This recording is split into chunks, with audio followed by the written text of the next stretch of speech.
Hello, everyone. My name is Destiny Johnson. I'm going to be doing this presentation for you today. I am a career counselor here at Santa Monica College, and I'm going to pull up a PowerPoint, and I'm going to do a workshop about uh, exploring avenues outside of a 9 to 5 arena as far as work.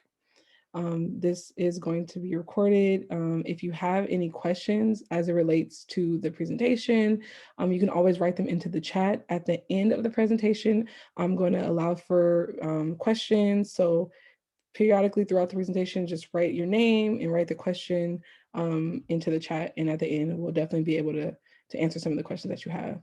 I'm really happy that all of you are here, and I'm excited to do this workshop for you today. So I won't be, I won't delay, as I should say.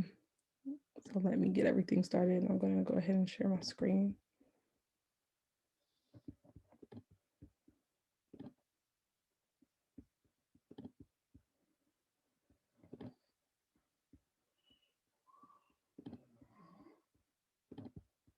Let's get started.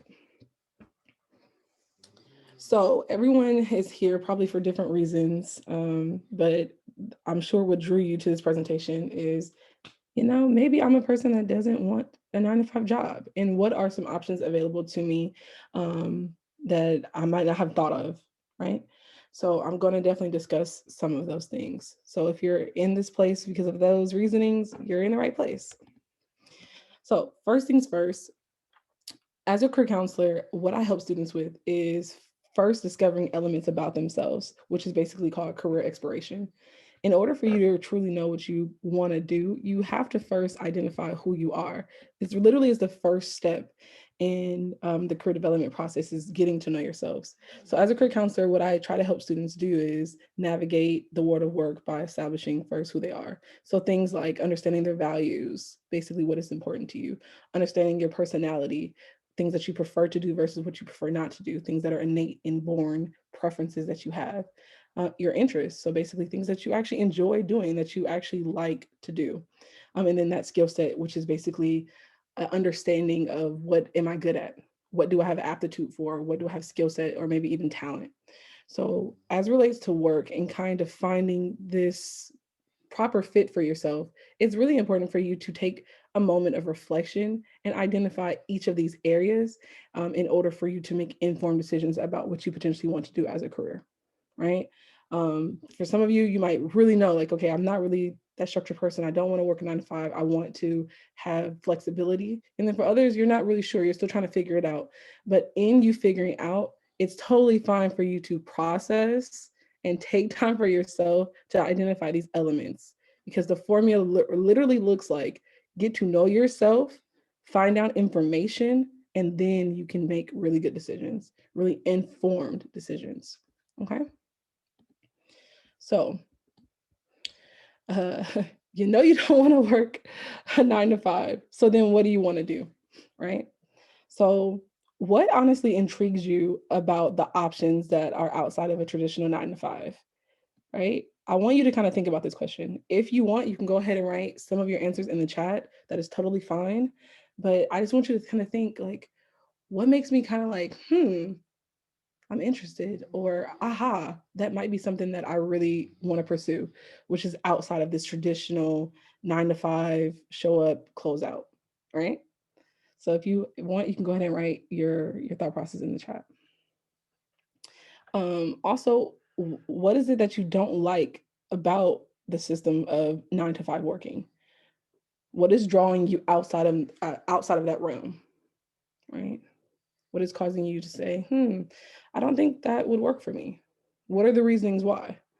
When you think of a 9 to 5 position, what comes to mind? How do you feel about it? How do you see yourself?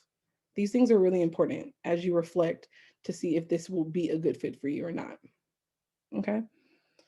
So, in addition to you wanting to figure out this awareness piece, right? Awareness is great because it allows for transformation to actually occur. It allows for you to be reflective and intentional. But when we're thinking about awareness, we have to think about the good and the bad. So, what are the downsides of having a non traditional career? I really hate to start off with the negative first, but it is important. I'm going to definitely talk about the benefits of 9 to 5 living, working, but I do want you to kind of be aware of what you're getting yourself into. So the downsides of non-traditional working or non-traditional work settings is there might be a potential where you might not have great health benefits, especially right at the bat. Can you get health benefits? Yes. You can definitely get health benefits. You can definitely get insurance. But right off the bat, sometimes some of the careers that are related to non-traditional occupations, they might not have a very secure health benefit setting, right? There might be a lack of job security in the sense that um, it's a little bit less structured. So opportunities can kind of ebb and flow. Sometimes it's a hustle game in the sense of you having to create opportunities, right? So sometimes that might feel like a little less security. Sometimes there's a lack of support because it's non-traditional. Not a lot of people might be in that realm, right? As far as mentorship or potential opportunities for you to explain something to others and they actually understand, right? Sometimes when it's a very traditional job, it seems like a very cookie cutter way to get there. And non-traditional jobs, sometimes they are very structured in the way to get there, but sometimes they're not. So being aware that you might have a little bit of lack of support in the places that you think you should. Can you still have support? Yes, you can still get support. You can still find resources, but sometimes it's a little bit harder, right? There also might be lack of mentorship, depending on what you're wanting to do, or if you're establishing things for yourself. Maybe you are someone who wants to create something that's never been created, and sometimes there's not a blueprint for that. Um, so sometimes mentorship can be a little bit array, right? So those are some of the downsides. There's not a whole plethora of downsides, right? But for some people, this might be a deal breaker for you. And you truly won't really know until you gain exposure into the industry, but it is good at least for you to have an understanding, right? Other things may be, you may be working more hours than a normal 9 to 5 shift, which is, anywhere between 40 hours a week, right? Sometimes when you are working odd timing, the potential for hours might be more, it might be less. So you want to keep that in mind too. Also, there is a level of self-discipline you want to have or need to have as far as a skill set in relation to working non-traditional jobs, because you kind of have to have that perseverance and ambition, and the level of understanding that if I don't get it done, it might not get done as far as income. For some people, that is exhilarating. It's like, I have this strong, self sufficient income that I get to create. And for others, they're like, not so much. But it is good for you to realize that there are perks for having that type of drive and benefits. And then for other sides, it's like, it might be a downside for you, right? So being aware. Not sure what you want, like you're not really sure, it's totally fine if you're not really sure if you really want to pursue a career that is non-traditional. But even the fact that you're just here and trying to learn, I think that's a great start, because you really won't know until you get out into that industry and test it out. But it's totally fine if you don't know. And oftentimes it's kind of easy when you don't know, because you get to explore, and that is super, super fun. Like, exploring is great. You get to identify yourself, you get to identify what's out there, and you learn whatever comes your way. You get to learn. It's a really great learning process. So do not fear. So a really good thing about when you explore, and if you're not really sure, is you get to practice on things. A really great tool that we use here at Santa Monica, that you'll see in Counseling 12 classes that we have, which is our career planning process class, or if you have a conversation with a counselor and you're not really sure about your major, a limit major is a great opportunity for you to look at different majors and cross off anything that you're just not interested in. You're just like, I'm not intrigued by that. That doesn't sound appealing. Oftentimes we know what we don't want to do versus sometimes what we do. So thinking it from this standpoint, when we're crossing off things, we'll see what's left. And then within that industry that we deem as, something that we might want to pursue, then we can think outside the box as what are non-traditional careers associated within this cluster of industry. So that's one way to do it, right? That's one way for you to kind of get more connected with a career as it relates to it being non-traditional inside of a specific area, and still go to school for it, right? Some things you'll be able to identify, you'll be able to practice, you'll be able to take classes, seek out mentorship, that type of thing. But a limit major is a great start for you to kind of do some reflection and jumpstart toward figuring out and exploring, right? So this is why you're here. You want to know the benefits. You want to know the benefits of this non-traditional, non-9 to 5 work. So first thing first is job satisfaction. It is important for you to find a career that you enjoy. So if 9 to 5 work does not feel fulfilling to you, it does not make you want to get out of bed and go, then it's not going to work, right? So it's important to understand that your satisfaction and fulfillment inside of work is important, because you're going to be living in this realm of the world of work more often not than you're kind of at home. Really, your job, your career, it's kind of like your second home, and you want to feel fulfilled in that. You want a happier self, and working in non-traditional jobs can allow for that. You can truly be happy in a non-traditional setting. Also, there's this level of economic freedom and self-sufficiency that comes along with being able to create your own schedule, create your own salary, depending on if you're an entrepreneur or not, that you can't necessarily carve out in certain traditional jobs. They just have a hiring cap, they have what they're going to pay you, and that's just it. You can definitely try to negotiate a salary, which is, obviously something that you can do. But in other careers, outside of this traditional standpoint, you actually potentially might be able to have more revenue because there is no cap depending on the industry that you go into, right? So that's nice because money is important, right? It might not be your whole value, but it's important to your livelihood. So there's a lot of autonomy and self-sufficiency that comes with that. There's also advancement and job opportunities that you get to create by being a part of the industry that you decide. The hiring potential and salary can be, anywhere. Maybe starting off, it might be a little bit lower, but it might starting off, it might be really, really high, right? So it just really depends. And there's a chance of learning something new every single day. The goal when it's especially, I mean, for any career, to be honest, so I shouldn't say especially, for any career, you want to have this standpoint of, I'm going to be a learner. Every single day, I should be learning about my craft. And that's how you get to mastery. You can't be a master at anything if you're not spending time on it. And the best masters out there are probably still working on their craft. To be honest, they're learning every single day from life. So you get a chance of learning something new, something exciting that you decide that you want to learn, based off your own timeline. So that's great. You get to gain really great skills and knowledge, and you get to maximize on what you're actually good at. And the places where you feel that you're not so good at, you surround yourself with others who can basically build that back up for you, right? There's also a level of variety where you're not doing the same thing every single day. Maybe there's a variety of location. You don't have to be in the same place every single day. Maybe you're inside one day, outside the next day, depending on what you're doing. So that can be very appealing for someone who does not want to be inside of a cubicle or office setting, or inside of a building for that matter, right? There's newness that comes with this non-traditional lifestyle. Okay. So I know we said the bad stuff, but the good stuff is good. It's looking really good, right? It's looking really good.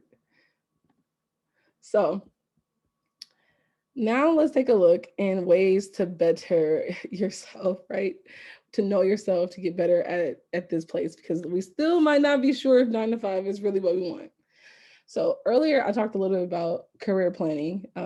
As a career counselor, I teach this particular class. It's Counseling 12. It is a career planning class where you get to explore yourself and the world of work. You actually get to interview someone as it relates to a career that you're interested in. You actually learn tools on how to goal set, and you are able to do career assessments in which it's used for exploration of yourself and exploration of career, right? It's not going to necessarily tell you what you should do and where you fit in a box or label you. That's not what it's intended to do. And that's not what it should do, but it should allow for some reflection and allow for you to take the standpoint of, does this feel good for me? And how do I explore it? And giving me some options and resources to explore, right? So that's what it's used for, especially here at Santa Monica. In addition to that, how do you get to know yourself better? And as it relates to certain industries for non-traditional settings is internships. I strive to tell students about internships. And I do see the hand. If you do have a question, go ahead and write it in the chat. We're definitely going to answer as many questions as possible at the end of the presentation. But I do see you. So go ahead and put it in the chat. So I always recommend for students here at Santa Monica 2 internships prior to transfer. Two. Why? Because that first internship really is just for you to unpack and see if you like it. Do you like the industry? Do you not like the industry? Does this relate to your major? Is it really what you thought it was going to be? You know, because sometimes we have this idea of what this internship is going to be like, and it's not, or it is, right? So that first internship is really just to get your feet wet. The second internship really is for you to establish, like, okay, this is what I want to do, and let me network. Let me take on opportunities, because now I feel a little bit more confident. Because that first internship, you might not feel as confident, and that's totally fine. Anything worth doing is going to cause a little bit of discomfort, just a little bit. But as we build our confidence, that second internship will allow for us to build. Now, if you're at the end of your you know, you're already transitioned out, it is okay if you did not do 1 or 2 internships. I do recommend, though, getting something underneath your belt. Volunteering, really great resource that can build your resume and help you with exposure to industries, and you get to do it at your own timing. Job shadowing, basically doing an observation of someone who's in the career that you're interested in, really great resource, and you can do it within your own timing, obviously also with the timing of the individual that's helping you. Informational interviews, very great for resource building, networking, and actually getting the nitty gritty of what someone is actually doing in the industry. All of those things are really, really important. So if you are someone that's like, oh my goodness, I didn't do 2 internships, it is totally fine. It's totally fine. But knowing that that is something that you can do, I highly recommend it, because it's going to give you real life job exposure and professionalism within the industry. So when it is time for you to apply for an entry level position, you're able to do that, right? Or if you're someone who's going to a non-traditional job, you would have at least been able to gain some skills and take it and morph it into what you need it to be for your non-traditional route. Okay. And I know I said quickly, like job shadowing, information interview. Let me explain what those are, just in case anyone is like, I don't really know exactly what that is. So job shadowing is when you reach out to an individual that's inside of a career and you literally ask, can I observe you as you work, to glean information about what you do, right? You don't necessarily participate, but you do observe the individual that's doing the work. Information interviewing is a little bit different. You don't necessarily, you're not going with them and shadowing them, but you're literally asking, you're interviewing them, written questions about what you want to learn, specifically from what you're potentially going to apply to or get yourself into the industry. So questions like pros and cons. What are the skill set needed for this particular occupation? What are the majors associated with working in this industry? Like things like that are more related to information interviewing. Okay. And then there's this aspect of research and creating a mission statement for yourself, right? So if you know what you're good at, you know what you really enjoy, what is of value to you, it's important to kind of write down a mission statement that says, you know, maybe a few of those things that as it relates to my vision for where I see myself. And research will help with that, right? Researching the company. Does their vision and mission align with what you have going on as it relates to your values, your skills, and things that you like? Or does it not, right? And having a conversation if it does not. Um, so yeah. So those are definitely some things that you can think about. Do you even have a mission statement? Are you someone who's thought about your mission, right? If you haven't, it's totally fine. And if you have, great, because that is going to remind you to stay focused and intentional about what you really want to set up for your goals of life, right? So my mission is I want to pull the potential out of every individual that I come in contact with. That's important for me, because I believe that every person has a purpose, and I want to be able to be an asset, or even a person that drops a seed that can pull that potential out of someone. That's my mission in life. It might not be the same for you, right? And that's totally fine. But as you work, as you get more exposure, you'll be able to identify what your mission is. And honestly, it might create itself. And you'll look up and be like, oh, wow, that's actually my mission. And as you do reflection and be intentional about that reflection, you'll be able to unpack that for yourself as well. So, next step in this non-traditional 9 to 5 living, you want to be able to network. You want to be able to connect with people and glean from people that are doing similar things to you. Because if you are like I said, it's sometimes difficult to find support when it comes to these non-traditional jobs. But if you're on Instagram and you've been following somebody doing something that you're like, wow, I feel like I can do that too, why not reach out to them, right? If you know a family friend that is doing, they opened a business as it relates to, I don't know, socks, and you love socks, and you're like, I want to be able to sell socks and put cute things on socks. Like, let me reach out to them. Maybe I'm not going to do it their way necessarily, but I do need to glean information. I want to know maybe the gaps that I'm not thinking about that maybe they've already been able to navigate. I might want to be able to work at a manufacturing company as an intern and see what it's like on the other side of entrepreneurship. Like, so you just want to figure out ways where people can help you navigate a non-traditional setting.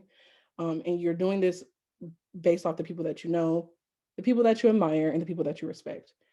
Just keep in mind that when you are creating your life off of another, you're taking on their values, you're taking on their mission, and you're taking on a bit of their lifestyle. So just it's important for you to identify the person that you're gleaming from, like how their lifestyle is, because you're taking on a portion of that when you're gleaming information. So I just like to say that. Um, so yeah, pick these people wisely. Find people that are going to be an asset to you. And every learning experience when it comes to connection with people is just that. It's a learning experience. Take what you can, leave what you can't. Leave what you can't use, but take what you can. So places where you want to network. Google, really great resource. Number one place, because everybody uses it. Let's not act like we don't. Social media platforms, if you're into that type of thing, really great resource for career building and networking. We don't often use it that way, but it is great. It was designed for social networking in order for people to communicate. So if we use it in a way that is appropriate, we can actually get a lot of opportunities. We get a lot of information sharing, from all over. So, Twitter, Instagram, Facebook. I'm not sure if all of you know, but Facebook has career groups depending on different majors and different topics. And it's a little bit more formal, but it's an opportunity for you to talk to other people that are trying to do the same thing the same way, and get information, right? Um, Looking at your contacts. Who literally in your contacts could you reach out to? Because sometimes it's closer to home than what we think. And starting with someone that we know allows us to build comfortability, and we're not as scared, right? Because it's like, well, I kind of know you, so it's fine. Um, so don't be afraid to reach out to people that you know. That's a great resource to build your confidence, and it makes it easier for when you have to launch out and talk to somebody that you don't know. Family and friends, LinkedIn. This is going to be one of the best place to network. Um, I don't know if you all know that if you create a LinkedIn, you can actually go to SMC's LinkedIn and connect with alumni from SMC. So you can always go through LinkedIn, and basically look to see who's doing similar things, and there may be alumni of SMC, so maybe that make it a little bit easier for you to connect. Say, hey, I'm an SMC student too. You're doing something similar to what I want to do, and I wanted to know if I could just ask you a couple of questions. It's as simple as that, as friendly as that, right? Uh, coworkers that you work with, past coworkers, all of that. Other students, being a part of student clubs allows for you to do some networking about, that way as well, or just talking to classmates, figuring out what they learned, what you learned. That's all a part of networking, and it can be as simple as a quick conversation, right? It doesn't have to be a lofty, overwhelming thing. It can just be simple, like, oh, I noticed that you are interested in ice cream. I'm interested in ice cream too. Like, do you like Baskin Robbins or do you like candles? I think I like candles. It's fresh cream, right? So do you know what machine they use? Oh, you don't, but you know somebody who worked? Oh, wow. Right? It's as simple as just having intrigue. I know that's silly, but it literally can be that simple. And career counselors are here to help. So if you need help navigating that, and maybe you're a little bit more, apprehensive, no worries. You can definitely talk with us and we can definitely help you navigate how to reach out. Because sometimes that reaching out is a little difficult. So, Ikigai, we're going to do an activity surrounded by this particular concept. I actually learned about this concept, I want to say maybe like last year. Another career counselor actually presented this information, and I was like, wow, I love this. So, Ikigai is a Japanese term. It's termed as, or the actual saying of it is a reason for being. So it's incorporating mission, vision, purpose, and combining all these things with helping you find out your reason for being, your purpose in life, the reason why you wake up in the morning, the reason why you do things. But it really starts off with reflection.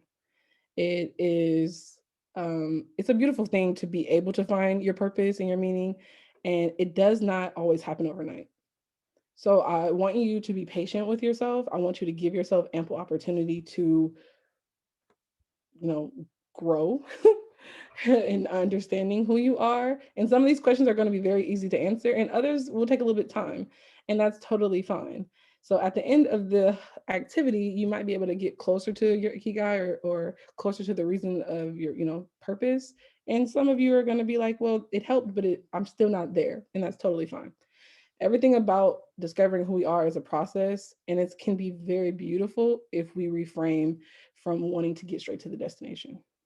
The destination isn't always what we need. Sometimes it really is the process. So let's think about some of these questions that are going to help with reflection. So the first area of Ikigai is for you to identify, what do you love? Right? We all kind of have this understanding about love, because when we're doing it, it just makes us feel good. It just makes us feel like we're the only person in the world and we can maximize. It's like the idea of being in flow. Like, like basketball players or artists, when they're doing something, they're just losing track of time and they're hyper focused on that thing. And it's just like this aura that happens. And I don't know if you've seen the movie. What's the movie? That's on Disney.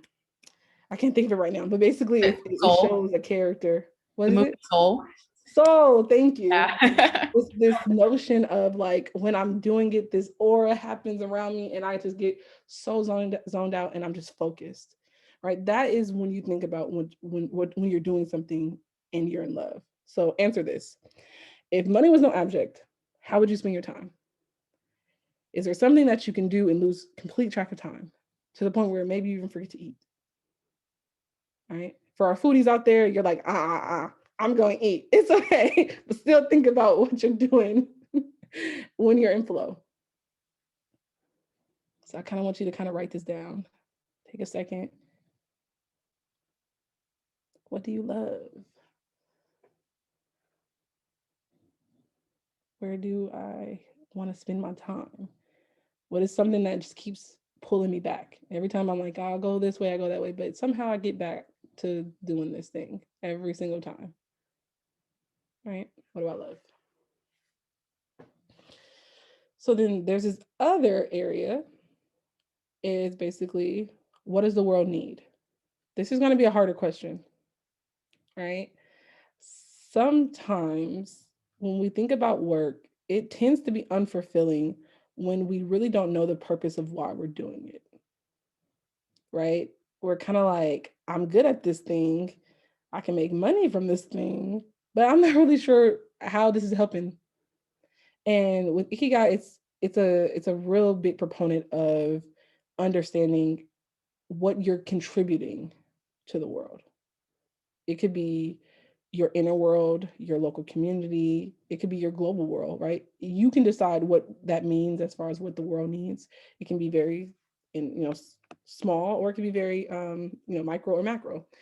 You get to decide. So for every problem there's a solution, and you want to be able to find out where your interest lies and how it guides you to helping that issue, because that will draw out this feeling of completeness, that I'm doing something that I need to do in order to accomplish something, this ultimate fulfillment.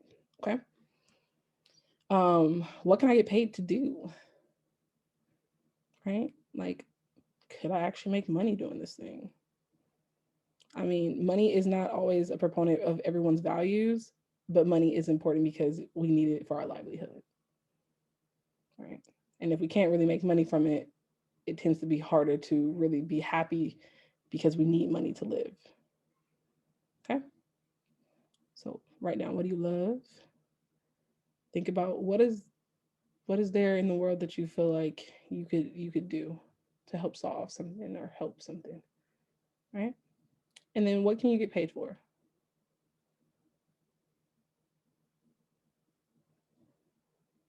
What service, what skill do you have that people would pay you for?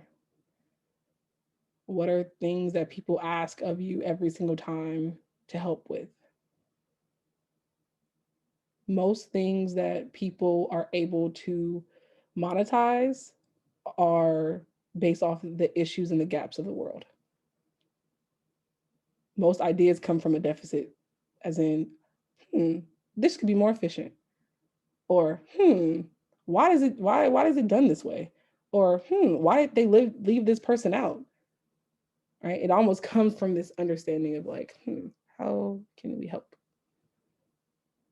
and how can I monetize? And then last but not least is, what are we good at? What are these unique things about myself that are talents or skills or strengths? What comes naturally to me? Maybe what are some things that I've learned how to work through, but I'm actually kind of good at? How have I been able to cultivate these things and excel? What are things that people tell me that I'm good at? And I'm like, I didn't even think that was a skill, you know?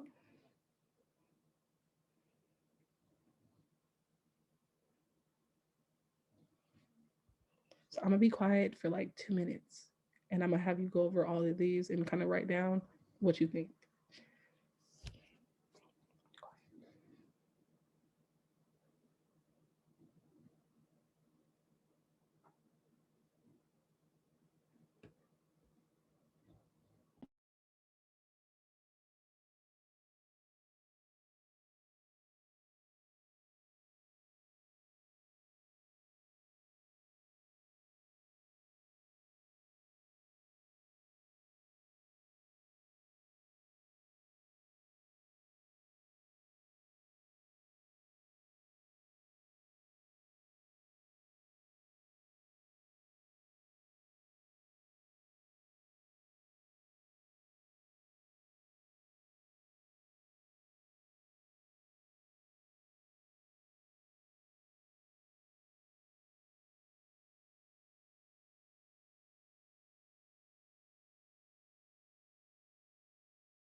Okay, so what you're gonna do at a later time, I want you to do some more reflection on this, because usually this takes about 30 minutes, right?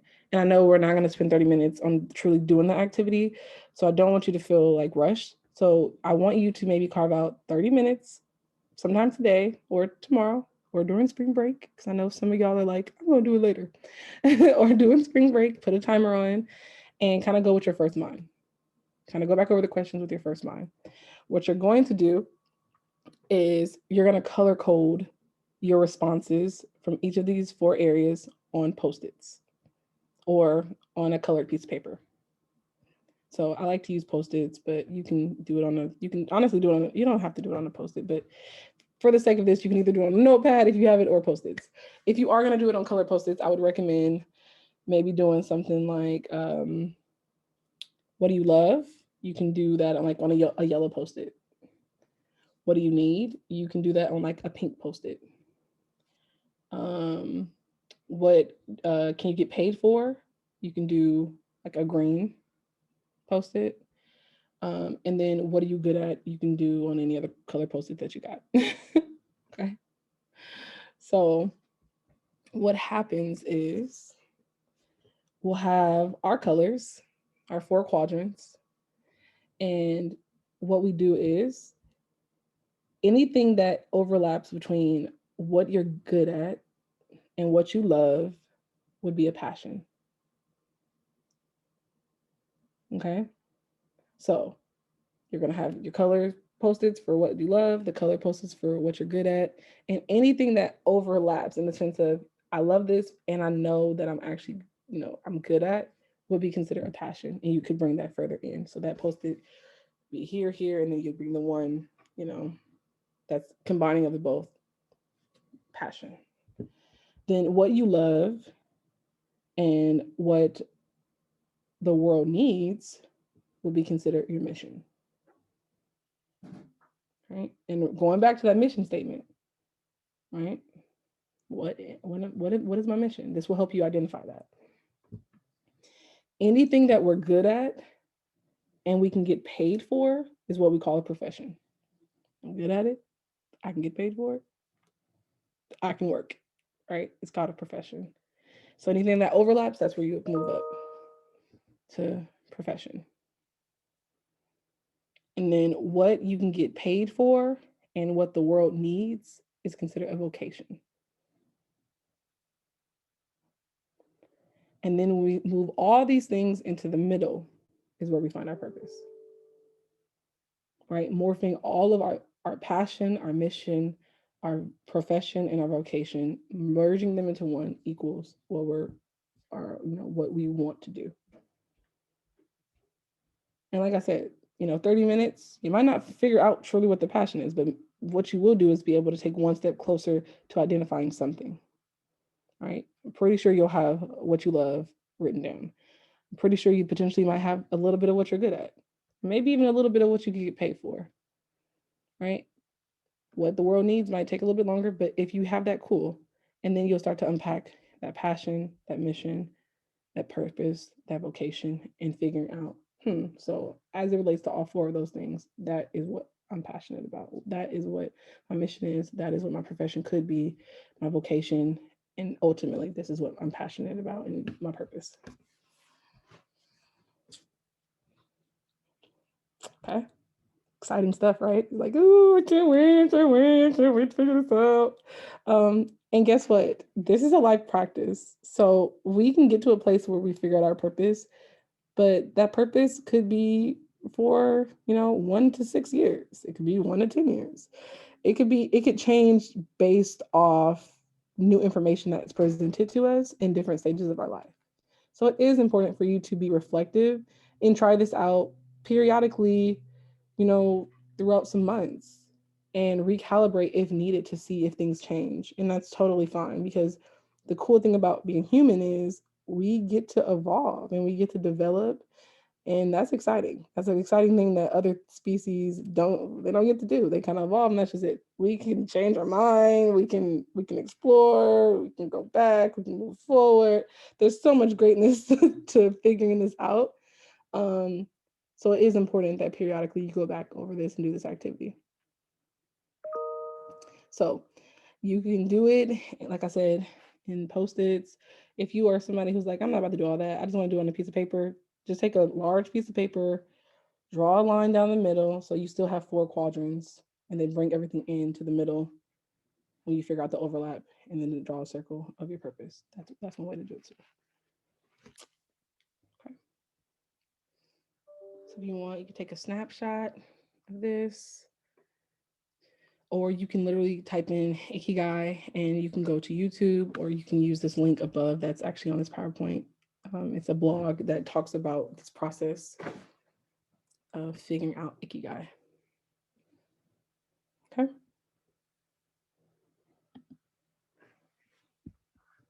So tips on figuring out direction and purpose, right? As you kind of explore this avenue of like our purpose or our passion or our mission, It really relates to you understanding the outside world and the routines that occur with finding out fulfilling work, right? So if you change, no, I'm sorry, what did I put on here? If you change nothing, nothing will change. So basically, you got to do something. You have to act. There has to be a measure of energy that is swirling and intention and practice. It doesn't work if you don't move, right? So we're doing a little bit aspect of exploring ourselves, but once we get to that awareness, now we have to create a plan of action.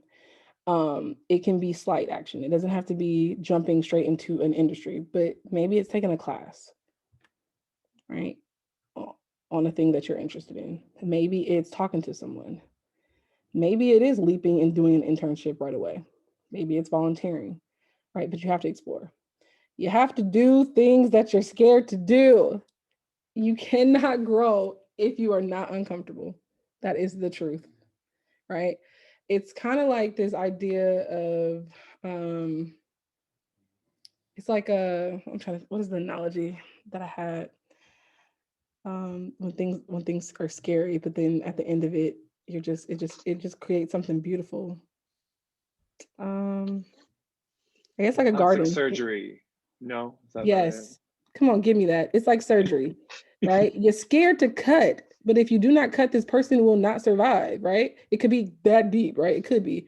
But when you cut, there's so much messiness. Oh my goodness. It's like, oh my, it's but you obviously you have to have skill set. You have to have confidence. So don't go out there cut nobody. But you have to have skill. You have to have confidence and know that at the end of this, all the work that you've been able to put into it is going to reap a harvest. It's going to reap something. So you got to do it, and you got to do it scared sometimes. And it's sometimes better to do it scared because you know at the end of it, you're going to be so appreciative of you doing it because you're going to be like, I remember when. And then you're going to be able to be a resource to someone else. Right? So do it scared. Also, you have to do something in practice every single day or at least every single week. Remember, we're trying to master something. So I recommend 30 minutes, challenge yourself, put it in a schedule because when we schedule things, we're more likely to get it done. Schedule yourself into your life. Make time for yourself. 30 minutes in which you basically read a book, do a podcast, work toward something that you really want to do, right? Every single week or at least 30 minutes a day. Okay. Oftentimes you're going to realize you really enjoy it and that 30 minutes is going to turn into an hour. Or sometimes that 30 minutes will turn into 15 minutes because you don't have the time, but you still decided that I'm going to carve this out for myself, right? That's important. All right, meet. Meet as many people as you can that are doing the thing that you love and that you're good at. The more exposure, the more confidence you'll build, the more people you talk to, the more networking is involved, the more resource sharing, the more it's just this collaboration that can happen and you never know what opportunities are going to present themselves all because you know someone. And all because you show yourself friendly. Really. And people love to talk about themselves. Let's just keep it real, right? We like it. We like when people are interested in us. So that intrigue of you talking to someone else and you're sharing it's going to reap a harvest at the end of it, right? uh get good at something that makes the world a better place, right? Because on the end of your success, it could actually be beneficial to someone else. So it's important for you to act and do what you need to do because you never know who's on the other side of that, right? You never know who's going to be able to reap what you're able to accomplish. So um take forth this thought process of I'm going to do it and I'm going to do it well, right? Because I can help someone or I can achieve a goal or I can make something that no one ever thought was possible, right? The first person that thought I'm going to create an airplane, I'm sure a lot of people were like, "What? That's not traditional. What? Can you just work in the factory like everybody else?" No, I'm going to figure out how to fly the plane. Like I'm going to figure this out. And now we got people everywhere on planes. But it started with the untraditional thought. So don't be scared to have the thought and don't be scared to act. Be flexible, right? 10 years ago, you're probably a very complete different person, right? Some of you were I don't know. Y'all are young, so maybe some of y'all were still in diapers. Well, y'all not that young, but you know what I mean. Some of y'all were still in grade school. For some of us, we were in high school or college, stuff like that. But um, you're different and you change and you evolve, and that's totally fine. It's okay if you change and you evolve. But it's really important for you to not limit yourself based off who you were or who you think you're going to be. Just be open. Just be open to the process. Okay? Y'all still with me? Yeah. Okay. And decide who you want to be. Who do I want to be? And what are my passions? And how am I going to out there to show the world who I am and be unapologetically you? Because no one can do it but you, right? No one can do it but you. So that will help out when you're finding your direction and your purpose. So let's get down to the nitty gritty. What are these jobs? What are some of these jobs out there that are non-traditional 9 to 5? These are just a few. Literally, you can type in non-traditional jobs on Google, or you can type in non-traditional jobs on a lot of these different career platforms. I mean, a lot of people use Indeed to like job search, but I don't know if you know that Indeed has a lot of different articles that you can glean from. Forbes. I mean, a lot of different career websites have different articles that you can kind of read. But here's some different options. So substitute teaching, non-traditional. You might work in between 9 to 5, but it's technically non-traditional because it's not set. You're kind of ebb and flowing. Photography, speech language pathologist, a tour guide, a personal trainer, a home care aide, or a nurse. Right? There is the option of travel nursing as well. If you like different locations and different scenery, you can work in the nighttime as a nurse. You can work in the morning. There's a lot of versatility. um, Bloggers, makeup artists, medical transcriptionists, dietitians, user experience researchers, dental hygienists, graphic designers, freelance writers, social media managers, actuary, plumbers, tutors, translators, air traffic controllers, real estate agents, massage therapists, and the list goes on. And you can identify how much these individuals make by going to Occupational Outlook Handbook. I can put it into the chat. It's a cool website that you can literally put in different occupational titles, and it will literally give you how much these people make, right? So that would be a great resource if you're like, on average, how much does it make? And obviously, if you're doing this as more like freelance or entrepreneurship, you can sometimes decide how much your rate is outside of that as well. But it's a good marker to just see like, how much do these people really make, right? These are 23 top self-employed jobs. And you can decide what you want to do, right? Um, some of these work more for individuals and less for individuals. So, but it's really about you and your timing. So, things like driving for Uber, people make that a career, right? The delivery grocery options, light hauling or childcare, social media consultant, video production individuals, web designers, ESL tutors, music tutors, a repair worker, and that could be any line of repair, right? Plumbing, electrician, AC units. What are they? What is the new thing right now? Solar panels, solar panel installation, things like that. Life coaching, resume writing, blogging, right? These are self-employed things that you can do, and you kind of create your own schedule. Yep. Elder care. What else is on here? Consulting, yeah, which is basically the business and helping people with ideas and help them create things that they need to. And they ask you questions and you provide them with a response, right? So different things like that. These are some self-employed. And outside of, or should I say not outside, but inside of all of that is the one that I didn't put on here, which is entrepreneurship, because you can literally do any of these things as an entrepreneur, which is basically having your own business, which can definitely be outside of a 9 to 5, especially when you're establishing it. But any of the line of work can entrepreneurship business is a part of that. So these are some of the resources that I used in relation to this PowerPoint. And like I said, if you do need any additional resources, Google is your best bet, or lovely career counselors at Santa Monica are at your disposal. And I highly recommend that you make an appointment. We have some lovely graduate interns here as well. And they actually are doing our I guess it's like hourly, weekly appointments in which you can kind of do just drop-ins and talk about resume writing. You can talk about, your major, or you can make an appointment with a career counselor and do all the same things. We can do mock interviews. We can help you with goal setting and searching for options that are out there, internships, volunteering, resume building, all that good stuff. So you have a lot of great resources at your disposal here at Santa Monica.